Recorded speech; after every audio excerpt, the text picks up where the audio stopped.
Այսպիսով վերլուծում ենք բյուրո 6 նախագծին մասնակցած Լուսինե Հակոբյանի անհատական հորոսկոպը։ Լուսինեն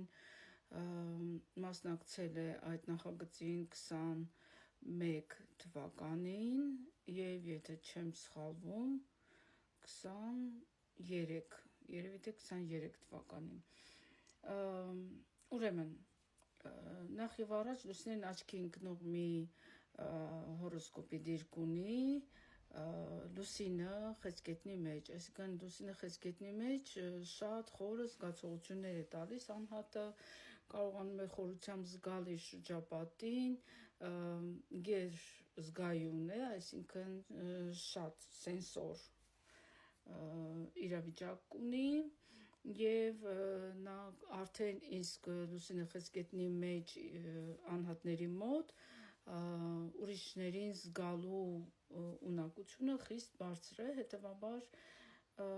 նաև Լուսինը խեցգետնի մեջ այնպիսի դիրքում է, որ օգնում է նրան օգտագործել այդ ունակությունը իշահասարակության հաջորդ հորոսկոպի դիրքը դա Ռախուն է, քանի որ Լուսինեն անհատական հորոսկոպով ասցենդենտով կարիճի համաստեղության տակ է ծնված, ուրեմն Ռախուն կարիճի մեջ անսահման լայնանալու հնարավորություն է տալիս, ինչի է դա նման, երբ կա գաղտնիք եւ այդ գաղտնիքը պետք է բացահայտել, կարիճը արդեն իսկ կարողանում է խորանալ ու հայտնաբերել այդ գաղտնիքի արմատը եւ պատկերացրեք Ռախուի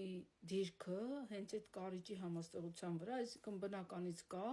եւ ամբողջ կյանքի ընթացքում քանի գնում ուժեղանում է։ Հետևաբար, եթե այս պահին նա ունի պայծառատեսական արդեն զարգացած ունակություններ, համոզված եղեք, որ 1 տարի հետո, 2 տարի հետո, 10 տարի հետո դա շատ ավելի խորն է արտահայտված լինելու։ Մենք այսպիսի մի կերպար նույնպես գիտենք,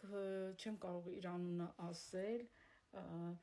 որովհետև անհատը ինձ չի խնդրել հանրային մակարդակում իր մասին իր հորոսկոպը նայել եւ վերլուծել, բայց ինքը նույնպես պայծառատես է, նույնպես կարիճի համաստեղության ասցենդենտով, նույնպես Ռախուն այդտեղ, հետևաբար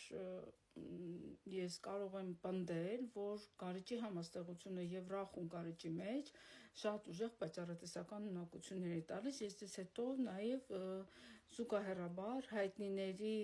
հորոսկոպներ կներկայացնեմ, որտեղ կարիճը Ռախույով որպես ասցենդենտ կարողանում է այդ ամենը անել։